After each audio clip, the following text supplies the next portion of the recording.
गांव के पुराने कच्चे रास्ते के किनारे एक पुख्ता मकान था। ये मकान दादा की विरासत में मिला था, जहां बेवा माँ जी अपनी 3 बेटों के साथ रहती थी। शोहर को गुजरे कई बरस बीत चुके थे। सबसे बड़ा बेटा इमरान था, दरमियाना बेटे का नाम बिलाल और सबसे छोटा नदीम था, जिसने माँ जी ने अपने हाथों की मेहनत से इन्हें पाल पोस कर जवान किया था। माँ जी की जिंदगी का मकसद सिर्फ ये था कि इनके बेटे अच्छे इंसान बन जाएं, मेहनती, ईमानदार और एक दूसरे का सहारा। मगर वो वक्त के साथ साथ सब बदल गया। इमरान शहर में नौकरी करता था। इसने अपनी तनख्वाह से घर के अखराजात चलाने में कभी कंजूसी न की। बिलाल गांव ही में ज़राअत करता था और नदीम पढ़ाई मुकम्मल कर रहा था। तीनों भाई एक दूसरे से मोहब्बत करते थे और माँ जी को बहुत इज्जत देते थे। एक दिन इमरान ने फोन पर माँ जी से कहा, माँ, मैं चाहता हूँ बिलाल की शादी कर दे। अब्बा के जाने के बाद आपने हमें बहुत सहारा दिया। अब ये घर खुशियों से भर जाएगा। माँ जी की आंखों में खुशी के आंसू आ गए। बेटा, अल्लाह तुम्हें सलामत रखे। मैं तो यही चाहती हूँ कि तुम सब खुश रहो। चंद हफ्ते बाद बिलाल की शादी हो गई। दुल्हन साइमा गांव की ही थी। शादी के कुछ दिनों तक सब ठीक रहा। माँ जी का दिल खुशी से भर गया कि घर में हंसी खुशी आबाद हो गया। लेकिन आहिस्ता आहिस्ता साइमा का रवैया बदलने लगा। साइमा को ये बात अच्छी नहीं लगती थी कि इमरान हर माह कुछ पैसे माँ जी को भेजता है और वही पैसे सारे घर के खर्च में लगते हैं। इसने बिलाल के कान भरने शुरू किए। ये क्या बात हुई? तुम्हारा बड़ा भाई शहर बैठकर अपनी मर्जी चला रहा है, तुम कब तक इसकी कमाई पर गुजारा करोगे? माँ जी ने भी तो कुछ नहीं जोड़ा। सब पर इमरान ही का हक है। बिलाल पहले हंसता रहता, मगर दिन ब दिन साइमा की बातें इसके दिल में उतर गई। अब वो माँ जी से भी ऊंची आवाज में बात करने लगा। नदीम ये सब देखकर तड़प उठता, लेकिन इसका दिल बहुत कमजोर था। वो अक्सर इमरान को फोन पर बताता, भाईजान, बिलाल भैया अब पहले जैसे नहीं रहे। माँ जी बहुत दुखी हैं। इमरान ने कई बार सोचा कि वापिस आ जाए, मगर नौकरी छूट जाती तो सबकी रोटी बंद हो जाती। इसने नदीम को तसल्ली दी, नदीम, तुम माँ का ख्याल रखो, बिलाल भी समझ जाएगा। मगर कुछ समझा ना गया। एक दिन साइमा ने बिलाल को कमरे में बिठाकर कहा, देखो, ये घर भी तो तुम तीनों भाइयों का है। इमरान की कमाई आती है तो क्या हुआ, घर तो गांव में है, जमीनें भी है, सबका बंटवारा होना चाहिए। बिलाल ने पहले इनकार किया, लेकिन मुसलसल बातों में आकर इसका दिल बदलने लगा। नदीम को इस दिन सदमा हुआ जब बिलाल ने माँ जी के सामने साफ कह दिया, अम्मा, मैं चाहता हूँ कि सबकी जमीन अलग हो जाए, घर भी तकसीम होना चाहिए।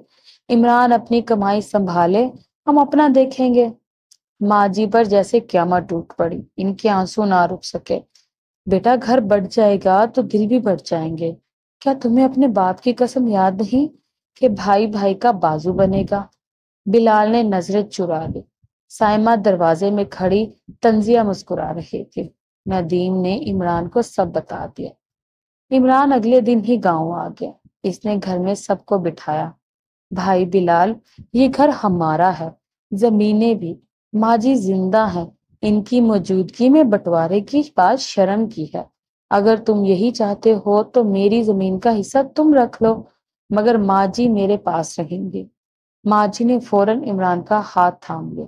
ना बेटा, मैं सबका दर्द एक जैसा समझती हूँ, सब मेरे हैं। मगर बिलाल और साइमा जिद पर अड़ गए। गांव के बुजुर्गों ने भी बहुत समझाया, लेकिन इनकी आंखों पर लालच की पट्टी बन चुकी थी। आखिरकार मकान का कच्चा बंटवारा कर दिया गया।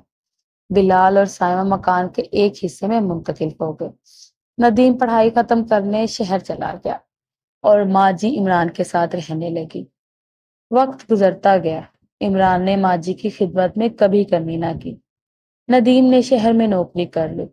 बिलाल का कारोबार भी अच्छा चलने लगा, मगर माँ जी की ममता हर वक्त बिलाल की याद में तड़पती रहती। वो अक्सर कहती, इमरान, मैंने कभी नहीं चाहा कि मेरे बेटे जुदा हों। अल्लाह करे तुम सबकी मोहब्बत लौट आए। इमरान चुप रहता। इसका दिल भी भाई के रवैये से जख्मी था, लेकिन माँ जी की दुआ पर इसका ईमान था। ایک دن بلال کی زمین پر قرض بڑھ گیا، کاروبار میں بھی نقصان ہوا۔ سائمہ کی طنزیہ باتیں بلال کو کاٹنے لگی۔ اس نے یاد کیا کہ عمران نے کبھی اس کی حق تلفی نہ کی تھی، ندیم نے کبھی اس پر بوجھ محسوس نہ کیا تھا۔ آج وہ جس حالت میں تھا، اس میں کوئی اس کی مدد کو نہیں آ رہا۔ اس نے ماجی کے در پر دستک دی۔ ماجی کمزور ہو چکی تھی، لیکن آواز سنتے ہی دروازے تک چلی آئی۔ بلال ان کے قدموں میں گر پڑا۔ ماں، مجھے معاف کر دو، میں نے دولت کے لالچ میں سب کچھ کھو دی، بھائیوں کی محبت بھی، آپ کی دعا بھی۔ ماجی کی آنکھوں سے آنسو بہنے لگے۔ بیٹا، جو ماں کے در پر آ جائے اس کا گناہ معاف ہو جاتا ہے۔ میرا دل تو آج بھی تمہارا ہے۔ اسی لمحے عمران اور ندیم بھی آ گئے۔ عمران نے بلال کو گلے لگا لیا۔ بھائی، تم ہمارے ہو، یہ گھر تمہارا ہے، جو ہمارا ہے وہ تمہارا ہے۔ سائمہ دروازے پر کھڑی سب سن رہی تھی۔ اس کے چہرے پر شرمندگی چھا گئی۔ چند دنوں میں بلال نے اپنا کاروبار سمیٹا اور دوبارہ اسی آنگن میں آ گیا جہاں اس کی ماں کا سایہ تھا۔ سائمہ کی نظریں جھکی رہتی، مگر ماجی نے اسے بھی معاف کر دیا۔ ندیم نے بلال کے قرضے اتارنے میں مدد کی۔ عمران نے پھر سے سب کی ذمہ داری بانٹ لی۔ وقت نے تین بھائیوں کو دوبارہ جوڑ دیا۔ ماجی کی دعا سچ ہو گئی۔ آخری عمر میں ان کی آنکھوں نے سب کو ایک ساتھ دیکھا۔ وہ اکثر کہا کرتی تھی، بیٹا، دولت کبھی دلوں کو نہ بانٹے، سب بٹ جاتا ہے، صرف ماں کی محبت نہیں بٹتی۔ ماں جی کی وفات کے بعد تینوں بھائی دیر تک ایک دوسرے کے گلے لگ کر روتے رہے۔